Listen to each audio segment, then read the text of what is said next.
Bonsoir à toutes et à tous et j'espère que vous allez bien. Ce soir, un nouvel épisode des Crips raconte une histoire qui m'a été envoyée par un abonné, un auditeur, sur le mail danslenoirpdcst@gmail.com. L'occasion de vous rappeler que vous pouvez vous aussi m'envoyer vos histoires paranormales sur Instagram, par DM, ou bien par mail, ou par tout moyen, même Spotify, je vous contacterai.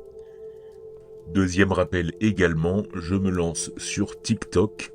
Vous pouvez me suivre, c'est Dans le Noir Podcast, rien de plus simple. Je commence même à montrer ma frimousse, donc je vous invite nombreux sur les comptes YouTube et TikTok. Commençons avec l'histoire de Marc qui habite en Lozère. Voici le contenu de son mail. Cette histoire remonte à 1991. Mon ex-petit ami et sa famille déménageaient. Ils avaient fait leur carton et mis en vente leur maison. C'était la crise à l'époque, et son père avait reçu une offre de travail géniale dans une autre région, impossible à refuser. Ils habitaient de l'autre côté de Saint-Chély-d'Apcher, j'espère que je le prononce bien, dans le vieux quartier, un coin chic, avec d'immenses maisons style ranch, sur des terrains énormes. Leur maison, c'était un grand 4 chambres, 2 salles de bain, avec un garage séparé, une allée gigantesque qui pouvait accueillir leurs bateaux et leurs camping-cars. Les voisins n'étaient pas si proches. Je me souviens d'un arbre immense devant qui couvrait l'allée et de quelques arbres fruitiers derrière, peut-être des orangers. Pendant qu'on faisait les cartons, son père m'a pris à part avec sa mère sur le porche. Il m'a demandé s'il pouvait me faire confiance pour quelque chose. Je savais qu'il m'aimait bien, mais je me demandais ce qu'il voulait. J'aurais tout fait pour eux. Il m'a dit que, tant que l'agent immobilier n'avait pas vendu la maison, il ne faudrait pas que ça me dérange de passer tous les 2 ou 3 jours pour vérifier que tout allait bien. Il m'a donné les clés et a ajouté que ça les arrangerait si je pouvais les aider à nettoyer un peu. Il a voulu me donner de l'argent, mais j'ai refusé. Je savais qu'il traversait une période difficile. Je lui ai dit de ne pas s'inquiéter, que je ferais le ménage et que je m'assurerais que tout était en ordre. Il avait l'air vraiment inquiet de laisser la maison seule. Il m'a demandé si je pouvais peut-être y passer 1 ou 2 nuits. Juste pour que les gens ne pensent pas que l'endroit est abandonné, comme il me l'a dit. Il m'a aussi dit que leur voisin d'en face, le seul en qui il avait confiance, était en vacances. À cette époque, il y avait pas mal de problèmes avec des gens qui s'introduisaient dans des maisons en vente, volaient les appareils ménagers, ou même venaient squatter. Je lui ai dit que c'était promis, et que je prévoirais d'y dormir quelques nuits par semaine. Il m'a dit de l'appeler si j'avais besoin de quoi que ce soit, mais que le voyage vers leur nouvelle maison prendrait quelques jours. Il avait bien un téléphone portable, mais ce n'était pas comme aujourd'hui. Il m'a donné le numéro de la grand-mère de ma copine en me disant qu'elle saurait comment les joindre. Les premiers jours, j'ai fait ce qu'il m'avait demandé. Nettoyage, aspirateur, puis j'ai commencé les tâches plus lourdes, comme les fenêtres et les murs. La première nuit, j'ai dormi sur place.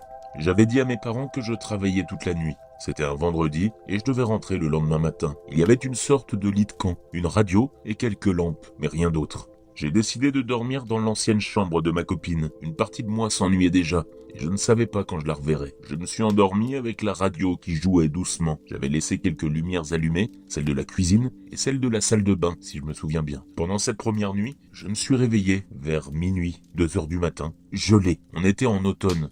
Les températures pouvaient chuter, mais là, c'était autre chose. C'était un froid qui venait d'une source particulière, comme si j'étais dans un frigo. Je me suis levé, j'ai allumé le chauffage central et je suis retourné au lit de camp pour m'enrouler dans mon sac de couchage. Le lendemain soir, j'ai raconté à un ami à quel point il faisait froid la nuit précédente. Apparemment, ce n'était pourtant pas une nuit froide dehors. Les jours suivants, je passais à la maison pendant la journée pour vérifier, finir mes devoirs, puis je rentrais. La fois suivante, où j'ai dormi sur place, c'était un jeudi soir. Je me souviens car j'avais école le lendemain et j'avais planifié comment j'allais y aller depuis leur maison, qui était plus éloignée de mon lycée que la mienne. Je suis arrivé chez eux tard le soir. Il faisait presque nuit. Cette fois, j'avais apporté une petite télévision de camping en noir et blanc avec des antennes, juste pour m'occuper un peu.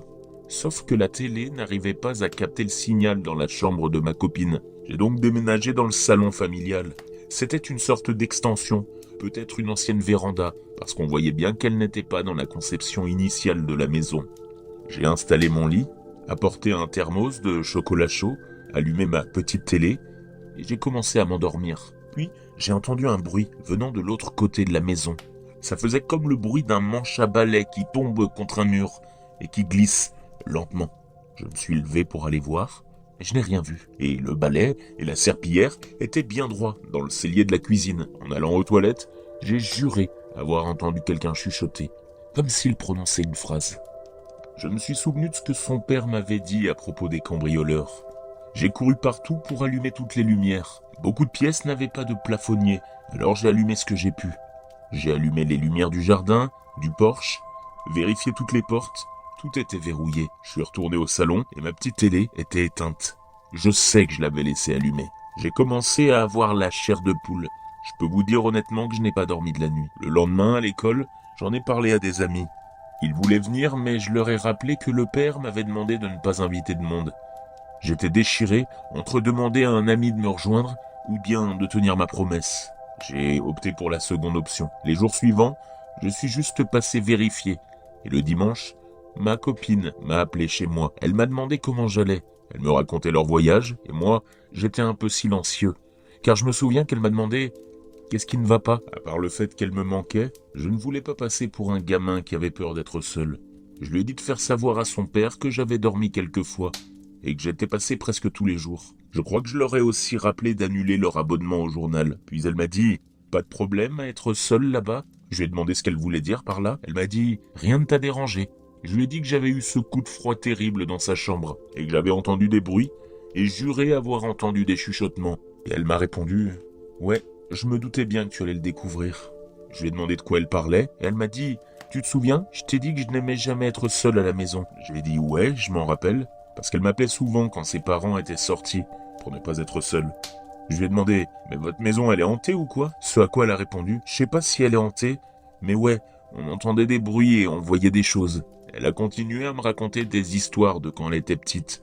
Après leur emménagement, elle courait dormir au bord du lit de ses parents. J'étais là « Ah cool, merci de me le dire. » Elle a dit qu'elle ne voulait pas que je la trouve bizarre. Et elle a ajouté « Oh, mon père m'a dit que tu n'avais plus besoin d'y passer la nuit. Le voisin d'en face est rentré de vacances.